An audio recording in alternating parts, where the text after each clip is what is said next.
The creation of comic books as we know them today date back to February 1935, when New Fun Comics #1 debuted from National Comics. However, comics had been around since 1897, but were published exclusively in newspapers and had not become the medium that we would now recognize until 1935. Early comics contained pulp heroes, tales of medieval adventures, and silly stories of talking anthropomorphic animals, but lacked the thing that became synonymous with them: superheroes. Superheroes would not appear until 3 years later when Superman debuted in Action Comics #1 in June of 1938. Since the birth of Superman, more than 200,000 superheroes have been created by hundreds of companies and written and drawn by thousands of creators. In fact, they became so popular that they started having an effect on the real world in real time. As the world loomed on the precipice of World War, people looked for comfort and thrills in the forms of comic books. Comic books were even sent to soldiers on the front lines of World War II to boost morale and give the GIs something to do in their free time to take their minds off of things. In fact, comic books have become a format for patriotism and encouraged U.S. citizens to donate to local drives and to buy war bonds. As a result, they became a new form of distribution of propaganda to reach everyday citizens. Comics also give their readers a sense of justice and security by the stories portrayed within. For example, Captain America Comics #1, which premiered in March of 1941, featured Captain America punching Hitler in the face, and as a result almost got the creators killed. Writer Joe Simon and artist Jack Kirby created Captain America as a response to the injustices overseas they were reading in newspapers. They decided to create a character that embodied American values, much like Superman did, with the exception of being an actual American citizen. As a result, Kirby and Simon were offered protection by the mayor of New York City, Fiorello LaGuardia, in response to death threats that were sent to the comic creators' offices. As a result, Captain America became a symbol of a country fresh out of the Depression and who were reluctant to support the European war overseas. They saw Captain America as someone who stood for traditional American values such as freedom and liberty and was not afraid of expressing these views, much to the chagrin of Nazis. This belief became more widespread when America entered the war on December 11th of the same year following Pearl Harbor. With Hitler now public enemy #1, there was no doubt that Captain America was a superhero the country not only wanted, but needed. During the war, more and more comic companies emerged, touting new characters with new unique abilities and origins, but each had one thing in common: they all touted American ideals. During World War II, comic books became a form of propaganda, used not only to spread patriotism, but to also dehumanize perceived enemies such as Japanese citizens. Comic books featured racist depictions of Japanese citizens as a way to sow disgust by questioning intelligence and immoral values, such as in Action Comics 58 of March 1943, which encouraged Americans to slap a Jap through buying war bonds. Comic books could not diversify the characters and audiences without fear of betraying the idealized patriotic American man and woman. However, diversity did manage to slip through the cracks in some ways. In June of 1940, Quality Comics introduced Lady Luck, the first female superhero. Lady Luck, also known as Brenda Banks, is an Irish-American socialite heiress who rejected her lavish lifestyle in favor of a martial arts-based lifestyle, where she fights common thugs and threats from abroad. The character was of course white and touted on white American values, the standard for the time. In April 1941, All American Comics introduced Dr. Midnight, also known as Charles McNider, a blind doctor turned superhero in All American Comics #25, making him the first superhero with a disability. Dr. Charles McNider was blinded in a surgery he was performing on a gang informant when a grenade was thrown into the operating room. Charles was the only survivor, and as a result of his disability, lost his job and social life. However, something strange happened. Charles noticed that he had near-perfect vision in darkness. Deciding to seek justice against his attackers, he donned a costume and called himself Dr. Midnight. Charles also created blackout bombs, devices that create total darkness when they explode, giving him the upper hand in any fight at any time of day. Charles turned his physical impairment into his strength, and after defeating that gang that hurt him, decided to continue his costume persona. Dr. Midnight has appeared in 2 different live adaptations, played by Kwesi Emeagwali and Henry Thomas respectively in Legends of Tomorrow and Starcrow. Dr. Midnight's first appearance sells for over $45,000 today. Comic books and their creators met their first real-life supervillain in 1948 in the form of Dr. Frederick Wertham, a German-born psychiatrist who worked in an inner-city charitable hospital treating juvenile delinquents. Wortham noticed that many of the young offenders were fans of comic books, and as a result, he made one of the biggest mistakes a researcher can make, that correlation equals causation. Wortham believed that comic books and the violence contained within were the cause of a moral degradation among the children that had encouraged them to do wrong. As a result, he actively campaigned against comic books in their entirety, and believed that they should be destroyed and prohibited from being in the hands of children. Wortham began writing a book in order to convince the masses of his theory, entitled Seduction of the Innocent, which was published in 1954. Wortham made incredibly bold and untrue points in his novel about not only the genres within the domain of comics, but also specific characters and his diagnoses of each. For example, Wortham believed that Batman and Robin were engaged in an underage pedophilic relationship, that Wonder Woman and her magic lasso were a subtext for BDSM, and that her independence made her a lesbian who hated men, and that Superman was an un-American fascist. Unfortunately, as a result of this, Wortham gained traction in wider society, and some came to believe what he was preaching was true. Eventually, people started coming together to plan on how to get rid of comic books on a wider scale. This resulted in a series of book-burning rallies all throughout the United States, starting in Spencer, West Virginia on October 26, 1948.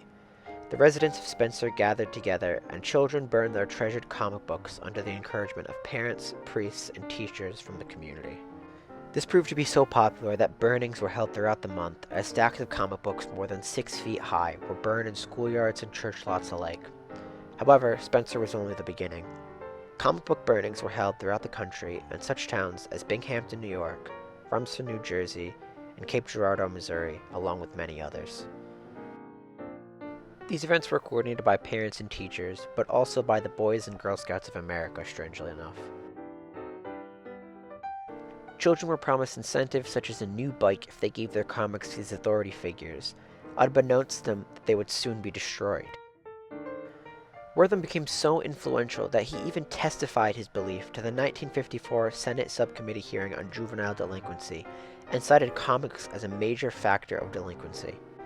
He went so far as to say that Hitler was a beginner compared to the comic book industry. These hearings and public outcry from Wortham's book changed comic books forever. This resulted in the 1954 Comics Magazine Association of America enacting the Comics Code Authority, which set regulations on what was allowed to be published by comic companies. The code was enacted as an alternative form of conduct from government regulations at the time. However, the Comics Code Authority took full opportunity to create a staunch conservative code of conduct. Due to the Army McCarthy Senate hearings, censorship in the United States was at an all-time high, and the genre of comics were no exception. The Comics Code Authority enacted this set of guidelines as a result of what they perceived to be immoral cultural attitudes, and hoped to curb and censor these attitudes. The code was broken into 4 parts: general standards, religion, costume, and marriage and sex, containing various subsections for each, with another part focusing on advertising. The code enforced rules such as General Standards Part A, Subsection 3. Policemen, judges, government officials, and respected institutions shall never be presented in such a way as to create disrespect for established authority. And General Standards Part B, Subsection 1. No comic magazine shall use the word horror or terror in its title. And finally, Marriage and Sex, Subsection 1. Divorce shall not be treated humorously nor represented as desirable.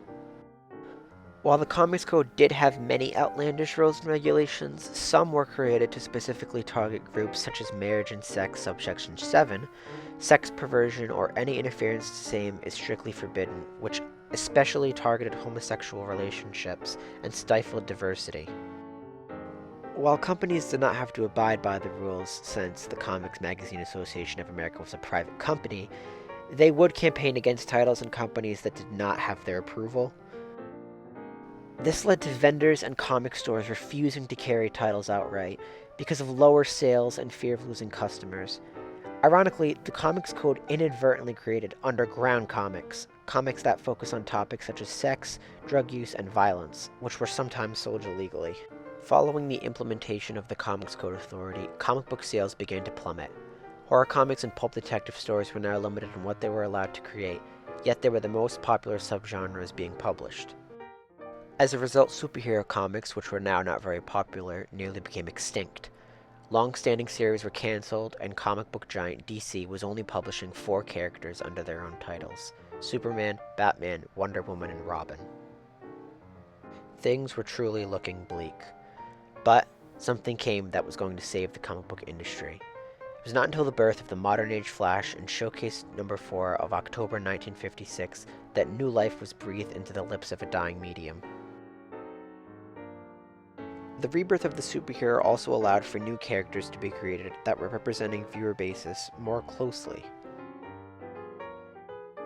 In December of 1965, Dell Comics made Lobo the first black character to headline a title and premiere on the cover in Lobo number 1. Although the series only lasted 2 issues, it was a landmark stepping stone that allowed readers the opportunity that they so looked for in their comics: diversity. Today, an original copy of Lobo number 1 would cost over $500. Comic books that were created, written, and drawn exclusively by African American creators had been around since 1947, when All Negro Comics was created, but only lasted for a single issue. Soon, something would come that would shake superhero comics to its core, as a fierce fighting force swept the pages of the Fantastic Four. It was the birth of a Black Panther. King T'Challa of Wakanda, better known as the Black Panther, was created by Jack Kirby and Stan Lee as the protector of the legendary realm known as Wakanda, an imaginary African country cloaked from the rest of the world through a combination of magic and science. The Black Panther is a title passed down from father to son in the royal lineage of the country. The Black Panther gains his powers by consuming an ancient root and performing a series of trials to prove he is worthy of the mantle. T'Challa was the latest in the series of ruler protectors when he was introduced to the masses. He has since gone on to transcend comic books and was portrayed by the late Chadwick Boseman in the Marvel Cinematic Universe. The Black Panther film is the 9th highest grossing film of all time and was nominated for 7 Academy Awards, of which it won 3. The first appearance of Black Panther in Fantastic Four number 52 sells for over $4,000. The impact the Black Panther has had on the comic book genre and fans alike cannot be overstated. Black Panther's appearances in comics sold out and gave the industry a new idea, creating superheroes that represented groups that fans were looking for. While the Flash may have been the character that made readers interested in superhero comics again, Black Panther was the evidence that fans were looking for something new and diverse going forward. However, Black Panther would not be the only example of diversification in mainstream media. Other such characters included Falcon in Captain America number 117, September 1969, who was the first African American superhero. Falcon, aka Sam Wilson, was born and raised in Harlem, New York City. The son of a minister, Sam loved playing with birds and spent time raising pigeons, rather than following in his father's religious footsteps. However, experiences with racism and prejudice left Sam jaded and with the belief that God did not exist. Things became worse for Sam when both his parents were killed in separate instances of violence within his own neighborhood. This did not stop Sam from living up to the ideals his parents set for him, and he dedicated his life to engaging in the community he was raised in. Sam became a positive force for the community and became a social worker in order to help the children who were in similar situations he was in growing up. Captain America suggested to Sam that he should create a costumed identity of a superhero as a figurehead for the local community to rally behind. Sam decides to listen to Captain America, and after befriending a local Falcon called Red Wing, he dons a makeshift costume and calls himself the Falcon. Since premiering, the Falcon has also appeared in various animated television shows produced by Marvel, including Avengers, Earth's Mightiest Heroes, and has garnered significant attention in the MCU where he is portrayed by Anthony Mackie. In fact, Sam has recently transitioned from the role of Falcon to become the new Captain America in Captain America Volume 7 number 25, December 2014, which sold out in stores. Anthony Mackie is set to follow his comic book counterpart on the silver screen in Captain America New World Order 2024, following the events of the TV show Falcon and the Winter Soldier, in which he dons the suit and shield of Captain America in addition to his Falcon wings. The first appearance of Falcon sells for nearly $2,000 today on the market. With diversity in swing, the birth of the Bronze Age helped light the future for future changes. But, strangely enough, the light was emerald green.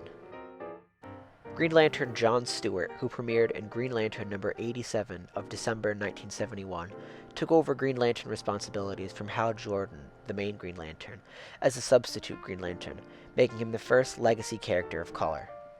The Green Lantern Corps are a group of interplanetary space cops who patrol various sectors assigned to them by a group of aliens as old as the universe itself, known as the Guardians of Oa. All lanterns are given a Green Lantern ring, a device that harnesses willpower and allows the wearer to create constructs of whatever they imagine in order to fight threats to their sectors. In addition to construct creation, it also allows the wearer to contact other Corps members, and allows the wearer the ability to navigate the vacuum of space safely and will translate any known alien language. The role required John to be able to face his fears at a moment's notice, and to muster enough willpower to vanquish any threats posed to Earth or this universe. John took the non-traditional route of choosing to have a public identity, rather than wear a mask, unlike his predecessors, showcasing his courage and fearlessness.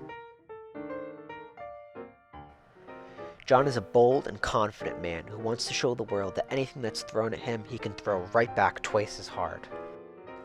John Stewart became so popular that he took over as the only Green Lantern in Green Lantern Volume 2, 1984, lasting for only 2 years, after which he shared the title with a myriad of other Lanterns, both human and alien. John was further given his own series from 1992 to 1993, and became an everyday face to young children in the early 2000s, where he was chosen to be the main Green Lantern and founding member of the Justice League in 2001's Justice League cartoon and its sequel series Justice League Unlimited, where he was voiced in both by Phil LaMarr. Green Lantern's first appearance sells for over $500. However, not all comics are able to publish the content they wanted. Because of the Comics Code Authority's continued usage in the years since its creation, some companies relied upon underground comics to sell their content. A prime example of this is Women's Comics, which premiered in November of 1972 and was produced by Last Gasp Comics. Women's Comics dealt with subject matters such as sex, drug usage, and same-sex relationships. In fact, this was the first comic produced solely by women.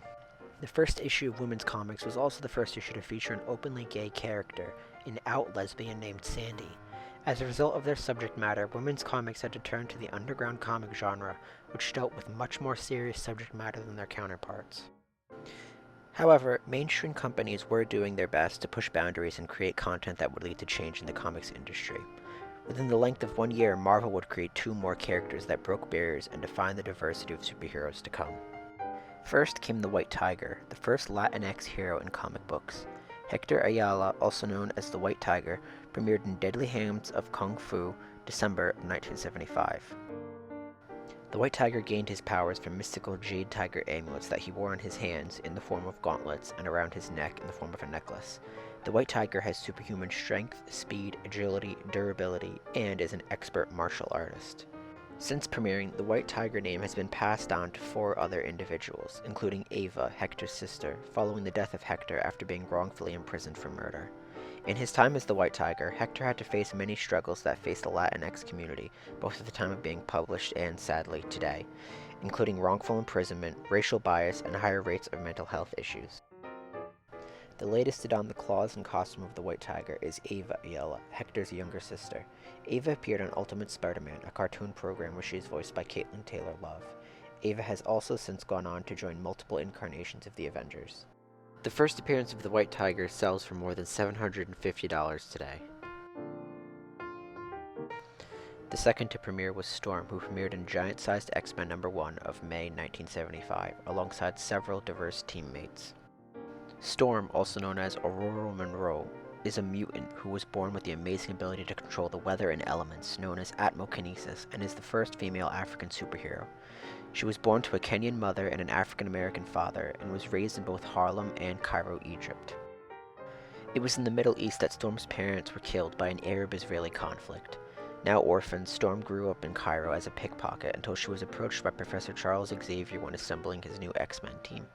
Storm accepted and joined Charles' diverse team that included Nightcrawler, a German teleporter, Colossus, a Russian man with impenetrable steel skin, Cyclops, an American man with laser vision, Sunfire, a Japanese man with solar projection powers, Banshee, an Irish man with a sonic scream, Wolverine, a Canadian man with metallic claws and a healing factor, and Thunderbird, a Native American man with super strength and speed.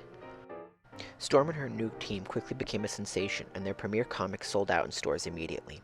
Storm has gone on to lead the X-Men and has joined both the Avengers and Fantastic Four. She was also married to Black Panther for years, making her Queen of Wakanda, until they divorced, and was briefly worshipped as a weather goddess in her home country of Kenya. Storm is actually so popular that fans voted for her to defeat Wonder Woman when the two faced off in DC vs. Marvel in 1996. She is also considered to be one of the most powerful mutants and beings in the Marvel Universe. Storm transcended her comic book appearances when she appeared in the 2000 film X-Men by Halle Berry. Halle reprised her role 3 times and was then succeeded by Alexandra Shipp, starring in X-Men Apocalypse. Storm's first appearance sells for over $90,000. The Dark Age of comics is named so because of the serious subject matter that comics started to widely portray within their pages. The Comics Code Authority had been losing credibility for some time since the early to mid-1970s, when comics started to deal with racism and social inequality. The social climate of the world had also significantly changed in the 1940s, and comic books started modeling themselves off of the times. By 2001, very few companies kept the logo of the CCA, and the rules were much less strict. By 2011, the code was defunct. The first character to premiere in the Dark Age was Extraño, the first openly gay superhero. Extraño, also known as Gregorio de la Vega, premiered in DC's Millennium #2 of January 1988 as a Peruvian magician who was chosen by the Green Lantern Corps to evolve into the next superior form of life in the DC universe, along with several other future heroes from all around the world. In fact, Jon Stewart was chosen with protecting Extraño from those trying to stop his evolution. Extraño was an extremely controversial character when he was created, and the series he was headlining in was cancelled as a result. In fact, editor of DC Andy Helfer told writer Steve Englehart, "I don't want gay characters in my comics." Despite all this, Extraño made a recent return in DC's Pride #1, May of 2021, as part of Justice League Queer, JLQ. Unfortunately, Extraño dealt with negative stereotypes associated with gay men as a result of both the time period and his homophobic editor in his series, New Guardians. In his final days as a superhero, he was bitten by a vampire with AIDS named the Hemogoblin. This was a negative reaction to the AIDS crisis and the perceived notion that gay men were the only carriers of AIDS.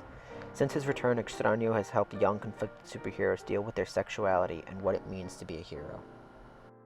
The next character to premiere was Coagula in DC's Doom Patrol #70, September of 1993.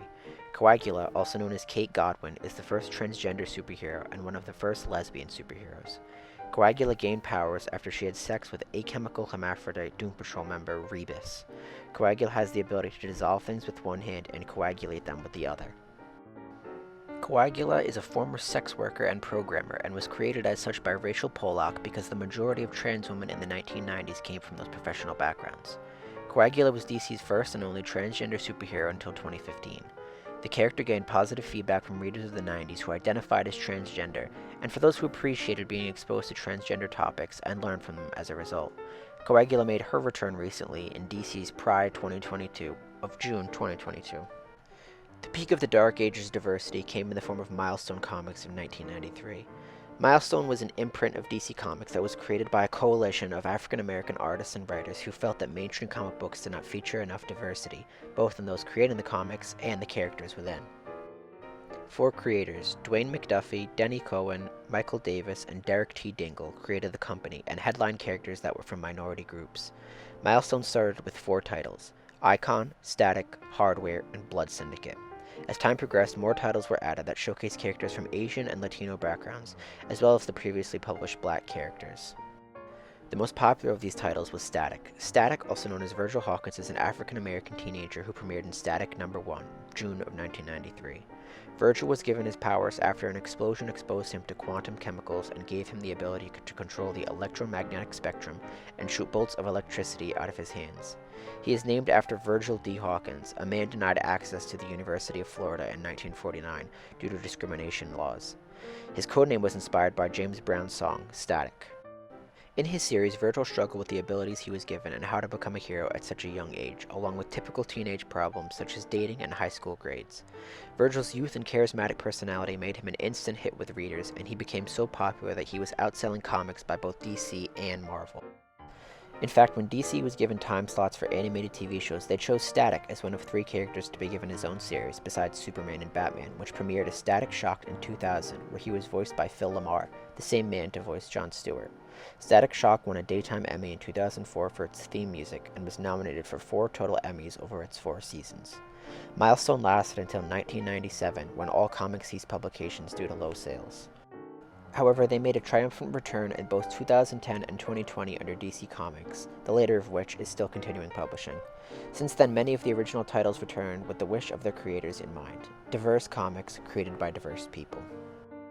The first appearance of Static sells for nearly $200 today. The birth of the modern age coincided with the beginning of a new millennium as the clocks hit midnight on January 1st, 2000. The world was seemingly born anew, and hope was blossoming in the hearts and minds of people all over the world. With this came a reorganization of the comics industry, where diversity was prioritized as one of the main elements of comic books, with emphasis placed on female characters of different religious backgrounds and characters that would come to represent the LGBTQ. This began with the introduction of Dust in New X-Men number 133, December of 2002. Dust, also known as Soraya Qadir, is a mutant from Afghanistan with the ability to turn her body into a pliable sand form, hence her codename. Dust is the first mainstream Muslim superhero and the first superhero from Afghanistan. She is a devout Sunni Muslim and an ethnic Pashtun who is proud of her heritage and religious background, first revealing her power when a slave trader tries to remove her niqab. Despite being only 20 years old, Dust's first appearance sells for over $50 today. The next character to premiere would be Batwoman in 52 number 11 of September 2006. Batwoman, also known as Kate Kane, is the cousin of Bruce Wayne, also known as Batman. Batwoman is a lesbian Jewish woman who decided to don the costume of Batwoman after being saved by Batman from muggers. Kate decided that she would never be a victim again and did not want to have to be protected by others. Kate is a strong, independent woman who is just as comfortable hacking computers and designing technology as she is using her expert martial arts skills. She has had an on-again, off-again relationship with fellow superhero The Question, also known as Renee Montoya, and works with her father, Colonel Jacob Kane. Since her premiere, Batwoman has become the highest-selling gay superhero of all time and has gone on to headline her own TV show of the same name. Batwoman was portrayed by Ruby Rose on the first season of the show, and following her exit by Wallace Day in the second season. Batwoman has also appeared in several animated programs, including Batman Bad Blood and Young Justice Outsiders. Following the introduction of Batwoman, LGBTQ characters started getting published more and more, with more commercial success than other characters being published at the same time. In 2011, Marvel introduced Miss America in Vengeance number 1, September of 2011. Miss America, also known as America Chavez, is the first Latin American female LGBTQ character in comic book history.